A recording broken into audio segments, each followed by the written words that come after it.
ইসরায়েলের রাজনীতিতে দীর্ঘ সময় ধরে ক্ষমতায় থাকা নেতানিয়াহু সরকার অবশেষে পতনের মুখে পড়েছে। এই পতনের পেছনে রয়েছে অভ্যন্তরীণ রাজনৈতিক সংকট, দুর্নীতি মামলার চাপ, বিচার বিভাগের স্বাধীনতা হরণের বিরুদ্ধে জনগণের ক্ষোভ এবং সাম্প্রতিক গাজা যুদ্ধের বৈধতা। 2009 সাল থেকে একাধারে প্রধানমন্ত্রী থাকা নেতানিয়াহু একদিকে যেমন ইসরায়েলের ডানপন্থীদের রোল মডেল হয়ে উঠেছিলেন, অন্যদিকে ফিলিস্তিন সহ বিশ্বজুড়ে সমালোচনার কেন্দ্রবিন্দুতে ছিলেন। এবার সেই রাজনৈতিক যুগের অবসান যেন ইসরায়েলের রাজনীতিতে এক নতুন অধ্যায়ের ইঙ্গিত দিচ্ছে। নেতানিয়াহুর পতনের পেছনে সবচেয়ে বড় ভূমিকা রেখেছে বিচার বিভাগ সংস্কারের নাম নেওয়া এক বিতর্কিত আইন। এই আইনের মাধ্যমে সুপ্রিম কোর্টের ক্ষমতা খর্ব করতে চেয়েছিলেন তার সরকার, যা ব্যাপক জনরোষে ডেকে আনে। সপ্তাহের পর সপ্তাহ ধরে চলা গণবিক্ষোভ, সামরিক রিজার্ভ সেনাদের বিক্ষোভে যোগদান, অর্থনীতিবিদ ও প্রযুক্তি খাতের বিরোধিতা ইসরায়েলের ভেতরে এক অস্থির পরিস্থিতি সৃষ্টি করে। পাশাপাশি নেতানিয়াহুর বিরুদ্ধে ঘুষ ও বিশ্বাসভঙ্গের অভিযোগে আদালতে বিচার চলতে থাকায় তার জনপ্রিয়তায় বড়সড় ধাক্কা লাগে। গাজা উপত্যকায় চলমান সহিংসতা ও ইসরায়েলি হামলায় ব্যাপক সংখ্যক বেসামরিক ফিলিস্তিনি নিহত হওয়ার পর আন্তর্জাতিক মহল নেতানিয়াহু সরকারের প্রতি বিরূপ হয়ে পড়ে। জাতিসংঘ, ইউরোপীয় ইউনিয়ন ও এমনকি মার্কিন কংগ্রেসের ভেতর থেকেও ইসরায়েলের সামরিক কর্মকাণ্ডের বিরুদ্ধে কড়া সমালোচনা ওঠে। যুক্তরাষ্ট্রের গণতান্ত্রিক আইন প্রণেতাদের একাংশ নেতানিয়াহুর উপরে নিষেধাজ্ঞা আরোপের প্রস্তাব করে। এসব চাপ নেতানিয়াহুকে রাজনৈতিকভাবে আরও একঘরে করে ফেলে। নেতানিয়াহুর পতনের পর ইসরায়েলের রাজনীতিতে কে হাল ধরবে তা নিয়ে শুরু হয়েছে তীব্র প্রতিযোগিতা। বিরোধী দলীয় নেতা ইয়ারব লাপিদ, সাবেক সেনাপ্রধান বেনেট গ্যাজট এবং ডানপন্থী ধর্মীয় জোটের নেতারা এখন প্রধানমন্ত্রীর অবসরের জন্য দৌড়ঝাঁপ শুরু করেছেন।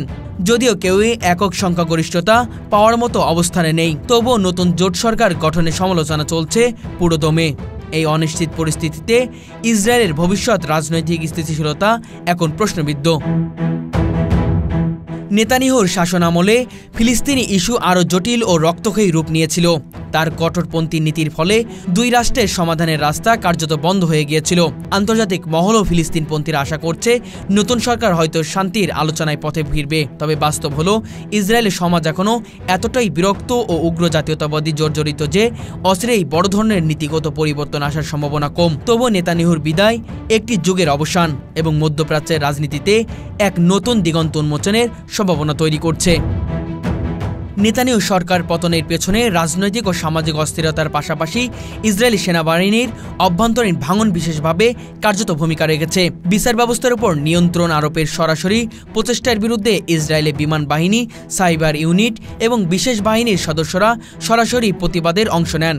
রিজার্ভ সেনারা বিক্ষোভে যোগ দেওয়ার পাশাপাশি প্রশিক্ষণ বন্ধের হুমকি দেয়। এতদিন ইসরায়েল রাজনৈতিক বিতর্ক যতই থাকুক, সেনাবাহিনী সবসময় নিরপেক্ষ ছিল, কিন্তু এবারে প্রথমবারের মতো রাষ্ট্রের অভ্যন্তরীণ নীতির বিরুদ্ধেও সেনাবাহিনী সোচ্চার হয়, যা নেতানিয়াহুর জন্য ছিল এক অশনি সংকেত।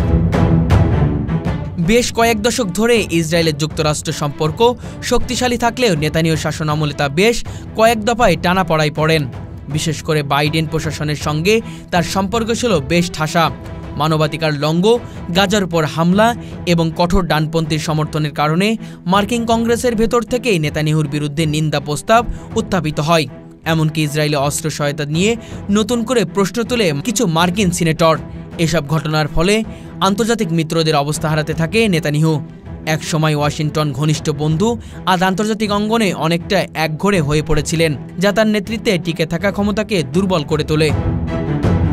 ইসরায়েলের ভেতরেই বসবাসকারী ফিলিস্তিনি নাগরিকদের ক্ষোভ ও প্রতিবাদ ছিল এই রাজনৈতিক সংকটে এক গুরুত্বপূর্ণ অনুষঙ্গ। বছরের পর বছর বৈষম্যমূলক আইন ও নিরাপত্তা বাহিনীর নিপীড়নের শিকার হয় এই গোষ্ঠীর আরও সংগঠিত হয়ে ওঠে। তারা ইসরায়েলের মূলধারা রাজনীতিকে নিজেদের অধিকারের পক্ষে জোরালো কণ্ঠস্বর হয়ে ওঠে। 2024-25 সালে ঘটে যাওয়া পুলিশি সহিংসতা, অবৈধ বসতি সম্প্রসারণ ও ফিলিস্তিনি শিশুদের বিরুদ্ধে সহিংস অভিযানের প্রতিবাদে ফিলিস্তিনি নাগরিকদের বিক্ষোভ দেশব্যাপী আন্দোলন রূপ নেয়। অভ্যন্তরীণ আন্দোলনের আন্তর্জাতিক সম্প্রদায়ের চোখেও নেতানিয়াহু সরকারের বিরুদ্ধে নতুন করে সমালোচনা জন্ম দেয় এবং রাজনৈতিক চাপ সৃষ্টি করে, যা তার পতনে পরোক্ষ ভূমিকা রাখে।